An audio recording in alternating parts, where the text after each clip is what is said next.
Welcome back to the show, everybody. Check this out. We have an incredible show lined up for you today. And what we have is we're going to look not only at the infrastructure that Ripple has been building for the use of XRP and other central bank digital currencies of the world. What we're going to focus on today is the integration and the transition team that Ripple has been very calculated about how they build as well. And also, what does it mean if Ripple loses the case in the United States? I got a better question. What does it mean for U.S. investors if Ripple loses the case for XRP in the United States? Somebody roll that beautiful intro.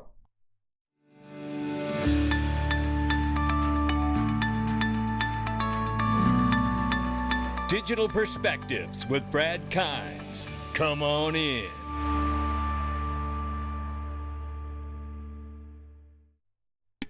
Welcome back to the show, everybody. You can follow me on TikTok or YouTube or Twitter or Facebook at the top of the screen. Give us a follow. Over $1 trillion market cap today, ladies and gentlemen. Let's get to it. The numbers are Bitcoin, 23,500 plus right now. Ethereum is 1,600 plus. And we see XRP back at the number 7 spot at 36 cents. We'll look at the range of price very, very quickly here. We have a lot to go over, and I think you're going to love every bit of it.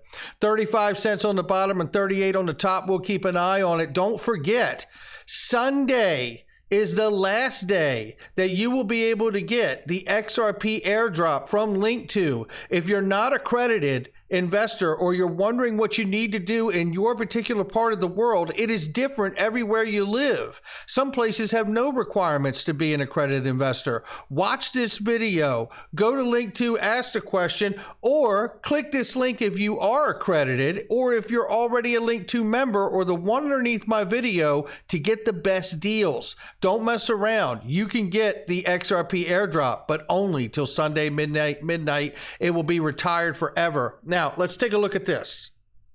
Targeting the U.S. dollar's hegemony, Russia, China, BRICS nation plan to craft a new international reserve currency. Now, we've covered this before. The point of this is to show you that the world is not waiting. It is not waiting. Now, take a look at this. Looking forward, rapid changes are taking place in the global monetary system that may affect the international role of the dollar in the future. And he goes on to talk about how they'll probably create a central bank digital currency to deal with that ever-changing world. Look, this is the backdrop of what's happening. Name one other company that's out here that has done anything the way that Ripple has to put the country, the United States, in a position to be able to work with the rest of the world in this new digital information age that we're moving in and moving value digitally around the world.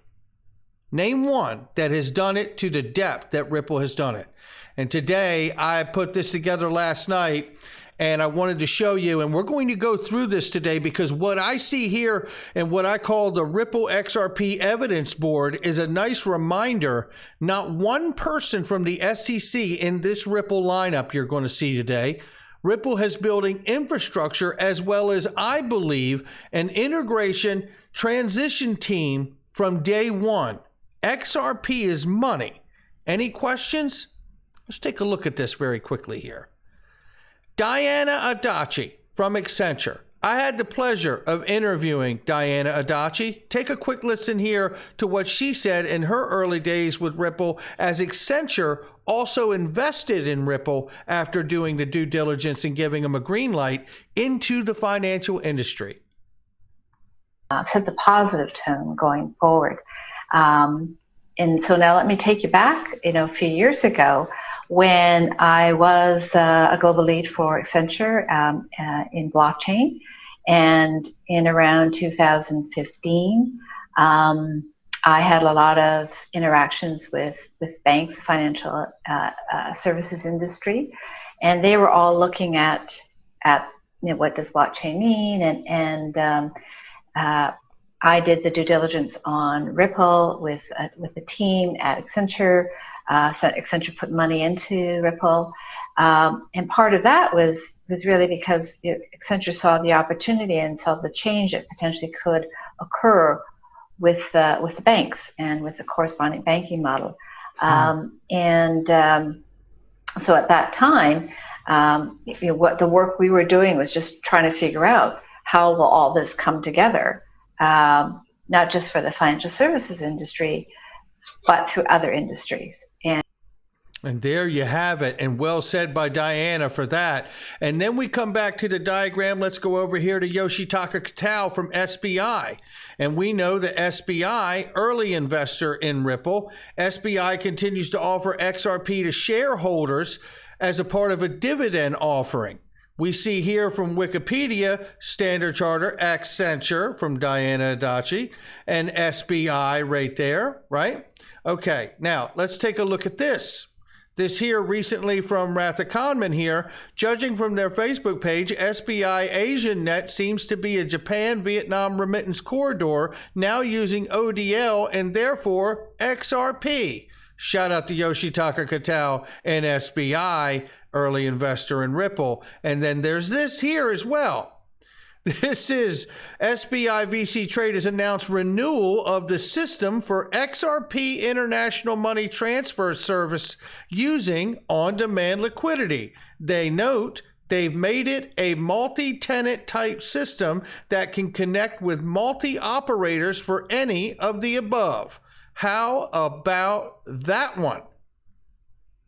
This is getting the job done right here, but let's go back. Let's go back to the diagram. Remember Kahina Van Dyke in Standard Charter? She used to be at Facebook.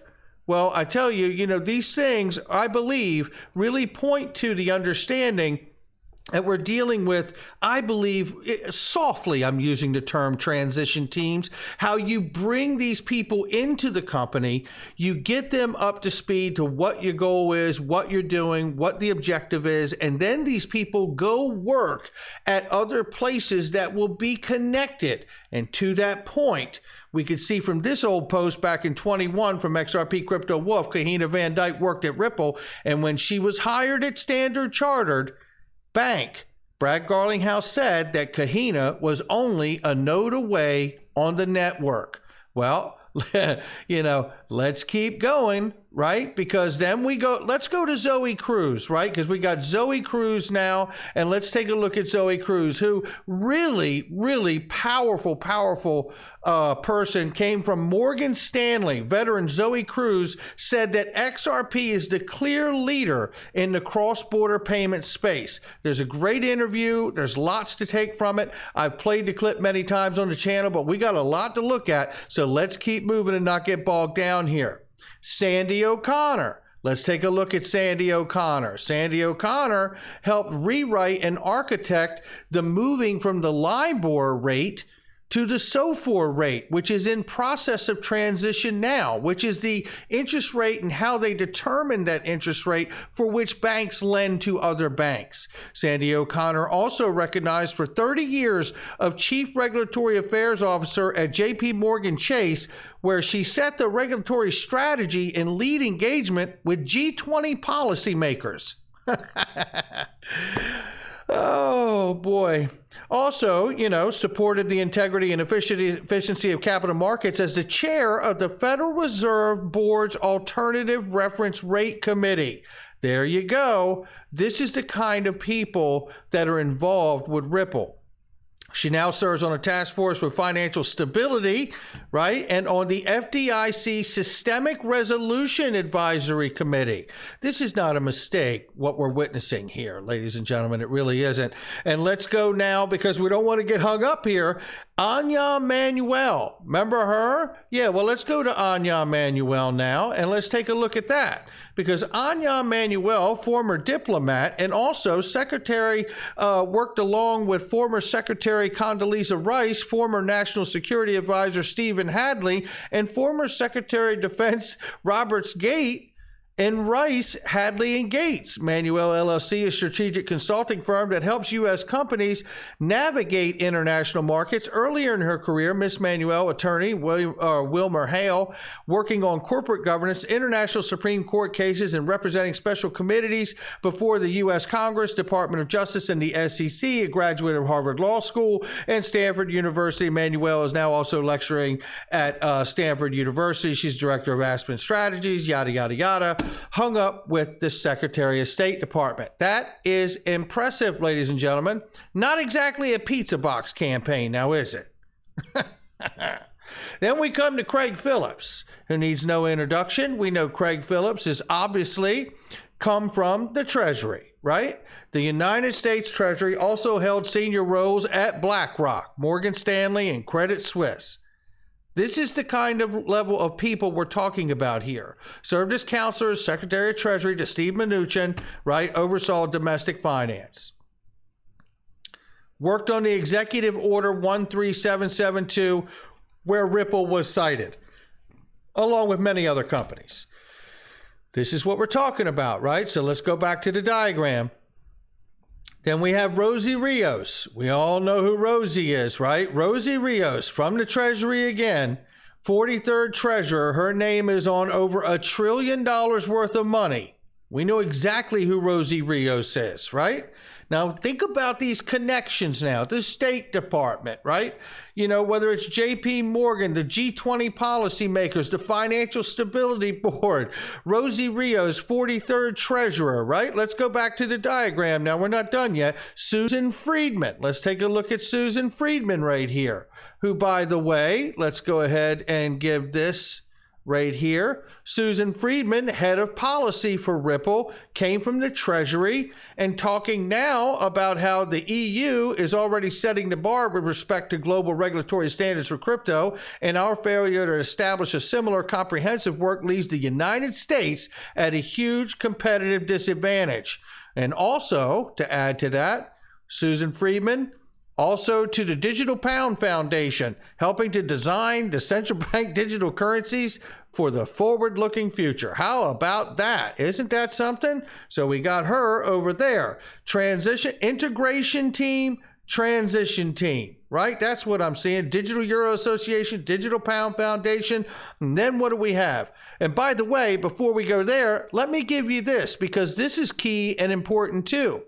Remember when we talked about Anya Manuel? This is from XRP Darren, who just shared this late last night. Banks' correspondent relationships are falling as SWIFT messages increase. Well, remember this little humdinger of a clip here? Listen to Anya Manuel. Now, this is going to break up for a second or two, but it'll come through in about 3 seconds. And I want you to hear what she says about SWIFT and about how 75% of big banks are pulling out of correspondent banking, just like that tweet that I showed you. Correspondent banking system. That is super important because through SWIFT, the US and the West has basically had a system in place. It'll come back. If you don't do what we want, Iran or North Korea, you won't have access to the international banking system. People won't bank with you.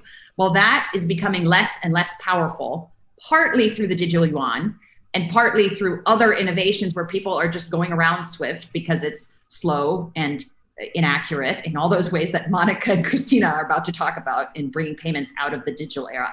But this is a really key point because Ripple is really at the cutting edge of this. So you guys should all be really proud to work here. You know, 75% of big global banks, especially US ones, are pulling out of the international correspondent banking system. There you go. And like I said, late last night, here's more evidence of that happening right there. And she's talking about U.S. banks, big banks, right? Very key. But let's go back to the diagram here. Then we have Michael S. Barr, former U.S. Treasury member, former Ripple advisor, now the VP at the Board of Governors for the Federal Reserve. Former Ripple advisor Michael Barr will supervise the Federal Reserve. Michael Barr will influence policy on cryptocurrencies and stablecoins alongside serving as top bank watchdog. How about that, ladies and gentlemen? Talk about specialized knowledge. That is some specialized knowledge, but check this out. Again, coming back to this diagram very quickly to show the infrastructure we know that they've been building, which is the plumbing for all of this to be able to work. Well, this is about the integration and the transition teams I believe we see is the frame and the term I'm using, so we understand that it's not just about building the plumbing and the piping, which all has to be done, and I believe a great degree has been done, and there's a lot more work to be done in that area. But nevertheless, when it comes to the right people being in the right place, you're not seeing people from the SEC here. You're seeing people from the U.S. Treasury and banking world, because this is money we're talking about. Now, whether Ripple ends up becoming a bank at some point that ties into the Wyoming license that we saw a year or two ago, I don't know. Maybe Ripple stays a blockchain infrastructure company, and RippleNet, the enterprise-facing solution with all the banks, become some kind of a bank. I don't know that answer just yet. But maybe Ripple stays more like an IBM. I don't know. That is to be determined at this point. But what I do know is I'm seeing Michael S. Barr now at the Federal Board of Governors with his specialized knowledge that is going to allow him to be able to craft the kind of rules and regulation and participate in that writing of that it does not stifle innovation. Now, I need to go back to this clip right here, but in the front part of it, I'm going to play Ashish Birla. And Ashish Birla is going to talk about how great it would be if every bank in the U.S. issued a stablecoin on a blockchain. And then he talks about how stablecoin legislation, the way we've talked about on this channel, is analogous to the Telecommunications Act for the internet. That's how important it is. And to know that Michael S. Barr, formerly of the Treasury and Ripple, is there to help write it. The government seems to be also waking up to this notion that, hey, listen, we need to get moving here on creating proper regulation. There's also a lot of regulation, at least talk, around the stablecoin aspect of it.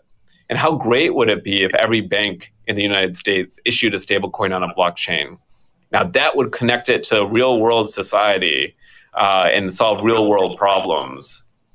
But that stablecoin regulation needs to pass. It needs to get adopted, and it needs to be well written, just like the Telecommunication Act was written in the 1960s that helped the internet flourish. Mm-hmm. But I'm excited. I'm excited to participate in it, excited to help guide it. I think it needs to happen. I think more of it needs to happen more broadly for us to really take off as an industry for this next phase of growth. I completely agree. And shout out to Ashish Birla. And one has to wonder where he may end up on this diagram when we add him in, because he's now no longer the GM of RippleNet. Monica Long's assumed that role along with RippleX. And now he sits on the Ripple board. But where might he land? And will he land in an area like one of these others where he will be helping to bring on? Who knows where Ashish Birla may end up? But at the end of the day, we come down to this. If we understand it's money and the SEC doesn't, we got Brad Garlinghouse at the Collision Conference just not long ago in Canada, where he says it's as if the case has been lost. Other than on Uphold, maybe a few other exceptions, you can't trade XRP in the United States. Coinbase halted trading and others delisted it. If Ripple loses the case, does anything change? I asked the question here, if anything changes, it may be the way retail investors can or cannot get XRP in the United States. And if that's the case, are U.S. XRP holders the luckiest investors in the world? Happens, right, if you do not get a ruling in your favor. XRP is called a security. In the United States. you would be out of the United States. No. I was clarifying your question. The SEC only has jurisdiction in the United States. And in some ways, if you think about how the world is operating right now, it's as if the case has been lost. Other than on Uphold and maybe a few other exceptions, you can't trade XRP in the United States. Coinbase halted trading, others delisted it. So if Ripple loses the case, does anything change? Like, it's basically it's status quo. Ripple is still growing very, very quickly. Well, there are still people betting that you could win this case. Well, I think that's the case. I'm betting that, just to be clear. And look, I'm betting that not just because of the tone of the questions from the judge and these kind of things. I'm betting that because I think the facts are on our side. I'm betting that because the law is on our side. And I think the SEC has massively overstepped into try to take kind of jurisdictional ownership over something that is, I think they saw this gray area. They're like, hey, we're going to go in. And I think he's right. And that's exactly what's happened here. And I certainly believe the case was certainly used as a weapon in its beginning as well, as we know from John Deaton. But again, the question is, the world is moving forward as if the case has already been lost. So other than retail U.S. investors being shut out, what does the case do if they lose? Does it change anything? No. I think at the end of the day, the only thing it does is harm U.S. investors from being able to get it the way that we do now, and certainly the way that we used to. So again, I ask you, are U.S. XRP holders the luckiest investors in the world? Not financial advice from me or anyone else, but that's where we are on this day. I'll catch all of you on the next one.